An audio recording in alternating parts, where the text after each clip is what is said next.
DK Shivakumar ಸಂಪುಟದ ಮೊದಲ wicket ಪತನವಾಗಿದೆ. ಖಾತೆ ಬಗ್ಗೆ ಅಸಮಾಧಾನಗೊಂಡಿದ್ದಂತ ರಾಮಲಿಂಗಾರೆಡ್ಡಿ ಅವರು ಸಚಿವ ಸ್ಥಾನಕ್ಕೆ ರಾಜೀನಾಮೆಯನ್ನ ಕೊಟ್ಟಿದ್ದಾರೆ. ಪ್ರಮಾಣ ವಚನ ಸ್ವೀಕರಿಸಿ 3 ದಿನಕ್ಕೆ ಭಿನ್ನಮತ ಭುಗಿಲೆದ್ದಿದೆ. ಬೆಂಗಳೂರು ಖಾತೆ ಬಗ್ಗೆ ನಿರೀಕ್ಷೆಯನ್ನ ಇಟ್ಕೊಂಡಿದ್ರು. ಬೆಂಗಳೂರು ನಗರಾಭಿವೃದ್ಧಿ ಖಾತೆ ತಮಗೆ ಸಿಗಬಹುದು ಅಂತ ಹೇಳಿ ರಾಮಲಿಂಗಾರೆಡ್ಡಿ ಅವರು, ಅಂದ್ರೆ ಅವರು ಲಾಬಿಯನ್ನ ಮಾಡಿಲ್ಲ. ಅವ್ರು ಹೇಳಿದ ಪ್ರಕಾರ ಈ ಹಿಂದೆ ಸಿದ್ದರಾಮಯ್ಯ ಅವರು ಒಂದು ಭರವಸೆ ಕೊಟ್ಟಿದ್ರು, ಆಗ ಈಡೇರಿಸಿಲ್ಲ. ಅದಾದ್ಮೇಲೆ ಡಿಕೆ ಶಿವಕುಮಾರ್ ಅವರು ಡಿಕೆ ಸುರೇಶ್ ಜೊತೆ ಅವ್ರ ಮನೆಗೆ ಬಂದಿದ್ರು, ಆಗ ಅವರೇ ಭರವಸೆ ಕೊಟ್ಟಿದ್ರು. ಈಗ ಅದನ್ನ ಈಡೇರಿಸಿಲ್ಲ. ಹಂಗಾಗಿ ಸಹಜವಾಗಿ ನಂಗೆ ಬೇಸರ ಆಗಿದೆ.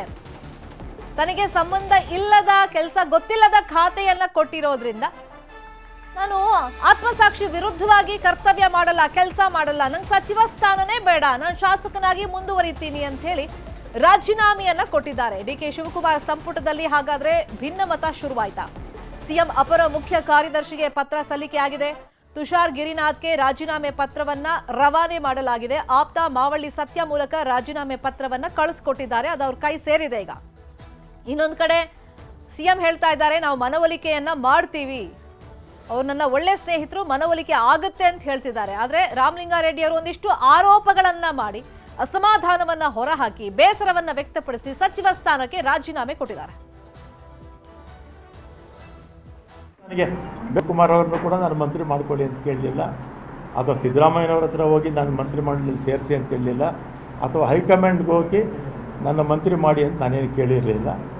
ಮಾಡಿದ್ದಾರೆ, ಸಂತೋಷ. ಮತ್ತು ಅವತ್ತೇ ಶಿವಕುಮಾರ್ ಬೆಂಗಳೂರು ಪೋರ್ಟ್ಫೋಲಿಯೋ ನಿನಗೆ ಕೊಡ್ತೀನಪ್ಪ ಅಂತ ಹೇಳಿದರು. ಆಯಿತು ಅಂತ ಬಂದೆ. ನಾನು ಅದನ್ನು ಕೇಳಿರಲಿಲ್ಲ, ಅವರಿಗೆ ಅದನ್ನು ಕೇಳಲಿಲ್ಲ, ಅವರೇ ವಾಲಂಟಿಯರಾಗಿ ಹೇಳಿದರು. ಆಮೇಲೆ ನೋಡಿದ್ರೆ ಈಗ ಜನಸಂಪನ್ಮೂಲ ಕೊಟ್ಟಿದ್ದಾರೆ. ನಾನು 2 ಬಾರಿ ಕೂಡ ಅವರೇ ಕರೆದು ಕೊಡ್ತೀವಿ ಅಂತೇಳಿ ಆಮೇಲೆ ಬೇರೆಯವರಿಗೆ ಆಯಿತು.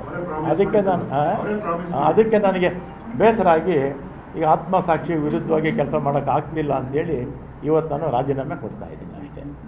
ಆಮೇಲೆ ಕಾಂಗ್ರೆಸ್ ಪಕ್ಷದಲ್ಲೇ ಇರ್ತೀನಿ, ಕಾಂಗ್ರೆಸ್ ಶಾಸಕನಾಗಿ ಮುಂದುವರಿತೀನಿ, ಅದರಲ್ಲೇನು ಎರಡನೇ ಮಾತು. ಇದು ರಾಮಲಿಂಗಾರೆಡ್ಡಿ ಅವರ ಅಸಮಾಧಾನ. ಅವ್ರ ರಾಜೀನಾಮೆ ಬೆನ್ನಲ್ಲೇ ಮತ್ತೋರ್ವ ಸಚಿವ ಈಗ ರೆಬಲ್ ಆಗಿದ್ದಾರೆ. ಆಹಾರ ಇಲಾಖೆಯನ್ನ ಕೊಟ್ಟಿದ್ದಕ್ಕೆ ಮುನಿಯಪ್ಪ ಬೇಸರ ವ್ಯಕ್ತಪಡಿಸಿದ್ದಾರೆ.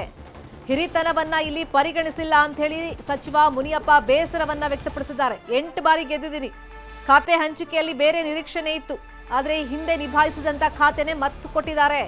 ಹಿರಿತನ ಪರಿಗಣನೆ ಆಗಿಲ್ಲ. ಈ ರೀತಿ ಮಾಡಿದ್ರೆ ಮುಂದೆ 2028ಕ್ಕೆ ಕಷ್ಟ ಆಗುತ್ತೆ. ಜನಸೇವೆ ಮಾಡುವಂತ ಖಾತೆಗೆ ನಾನು ಮನವಿ ಮಾಡಿದ್ದೀನಿ. ಅವ್ರ ನಿರೀಕ್ಷೆ ಇದ್ದಿದ್ದು ಸಮಾಜ ಕಲ್ಯಾಣ, ಕೃಷಿ ಖಾತೆ. ನಾನು ನಿರೀಕ್ಷೆ ಮಾಡಿದ್ದೆ, 3 ವರ್ಷ ಆಹಾರ ಇಲಾಖೆಯನ್ನ ನಾನು ನಿಭಾಯಿಸಿದ್ದೀನಿ, ಆದ್ರೆ ಈಗ ಮತ್ತೆ ಅದೇ ಖಾತೆಯನ್ನ ಮುಂದುವರೆಸಿದ್ದಾರೆ, ಕೊಟ್ಟಿದ್ದಾರೆ ಅಂತ ಹೇಳಿ ಬೇಸರವನ್ನ ವ್ಯಕ್ತಪಡಿಸಿದ್ದಾರೆ. ಈ ಬಗ್ಗೆ ದೇವನಹಳ್ಳಿಯಲ್ಲಿ ಮುನಿಯಪ್ಪ ಸ್ಫೋಟಕವಾದಂತ ಹೇಳಿಕೆಯನ್ನ ಕೊಟ್ಟಿದ್ದಾರೆ. ತಮ್ಮ ಅಸಮಾಧಾನವನ್ನ ಅವರು ಹೊರಹಾಕಿದ್ದಾರೆ. ಸೀನಿಯರ್ಸ್ ಈಗ ರೆಬಲ್ ಆಗಿದ್ದಾರೆ. ಇದನ್ನ ಡಿಕೆ ಶಿವಕುಮಾರ್ ಹೆಂಗ್ ಬ್ಯಾಲೆನ್ಸ್ ಮಾಡ್ತಾರೆ ನೋಡ್ಬೇಕು. ಆರಂಭದಲ್ಲೇ ಒಂದು ಉತ್ತಮ ಆಡಳಿತ ಕೊಡಬೇಕು, ತ್ವರಿತಗತಿಯಲ್ಲಿ ಆಡಳಿತ ಕೊಡಬೇಕು ಅಂತೇಳಿ ಪ್ಲಾನ್ ಏನೋ ಮಾಡ್ಕೊಂಡಿದ್ರು. ಆದ್ರೆ ಸೀನಿಯರ್ ಸಂಕಷ್ಟ ಈಗ ಡಿಕೆ ಸರ್ಕಾರಕ್ಕೆ ಎದುರಾಗಿದೆ. ಮುನಿಯಪ್ಪ ಏನ್ ಹೇಳಿದ್ದಾರೆ ನೋಡ. ತಮ್ಮ ಖಾತೆ ಸರಿಯಾಗಿಲ್ಲ, ಸೀನಿಯಾರಿಟಿ ಮೇಂಟೈನ್ ಆಗಿಲ್ಲ. ರಾಮಲಿಂಗಾರೆಡ್ಡಿ 8 ಸಾರಿ, ನಾನು 8 ಸಾರಿ ಗೆದ್ದೆ. ಈ ರೀತಿ 8, 7, 5, 6 ಎಲ್ಲ ಗೆದ್ದೆ. ಅದನ್ನ ಸಮತೋಲನವಾಗಿ ನೋಡ್ಬೇಕಾಗಿತ್ತು. ನಾನು ಅಖಿಲ ಭಾರತ ಕಾಂಗ್ರೆಸ್ ಅಧ್ಯಕ್ಷರಿಗೆ ಮನವಿ ಮಾಡ್ತಿದ್ದೀನಿ, ತಾಯಿ ಸ್ಥಾನದಲ್ಲಿದ್ದೀರಿ, ಎಲ್ಲ ಮಕ್ಕಳನ್ನು ಒಂದೇ ತರ ನೋಡ್ಬೇಕು ಮತ್ತು ಸೀನಿಯಾರಿಟಿ ಮೇಂಟೈನ್ ಆಗ್ಬೇಕು. ಇವು ಮಾಡೋದ್ರಿಂದ ಮುಂದೆ 2028ಕ್ಕೆ ಕಾಂಗ್ರೆಸ್ ಬರಬೇಕು ದಾರಿ ಆಗ್ತದೆ ಅಂತೇಳಿ ಅವ್ರಿಗೆ ಮನವಿ ಮಾಡ್ತೀನಿ. ಮತ್ತು ಏನು ಇವತ್ತು ಖಾತೆ ಕೊಟ್ಟಿದ್ದಾರೆ ಅದನ್ನ ಬದಲಾವಣೆ ಮಾಡಿ ಜನಸೇವೆ ಮಾಡುವಂಥದ್ದನ್ನ, ಅನುಕೂಲ ಆಗುವಂಥದ್ದನ್ನ ಕೊಡಬೇಕು ಅಂತ ನಾನು ಮನವಿ ಮಾಡ್ತೀನಿ. ರಾಹುಲ್ ಗಾಂಧಿ ಅವ್ರಿಗೆ ಹೇಳ್ತೀನಿ, ಸೋನಿಯಾ ಗಾಂಧಿ ಅವ್ರಿಗೆ. ಈಗಾಗಲೇ ರಾಹುಲ್ ಗಾಂಧಿ ಅವರಿಗೆ ಮೊನ್ನೆ ಬಂದಿದ್ದಾಗ ನಾನು ಮನವಿ ಮಾಡಿದ್ದೀನಿ, ಸಮಾಜ ಕಲ್ಯಾಣ ಸೇವೆ ಮಾಡು, ಬಡಬಗ್ಗರು, ವ್ಯವಸಾಯ ಸೇವೆ ಮಾಡು, ಇರಿಗೇಷನ್ ರೈತರಿಗೆ ಸೇವೆ ಮಾಡು, ಇಂಥವು ಆಗಬೇಕು. ಅದರಿಂದ ಇಂಥವು ನಾನು ಈಗಾಗಲೇ 3 ವರ್ಷ ಅದನ್ನು ನಿಭಾಯಿಸಿದ್ದೆ. ಖಾತೆ ಸರಿ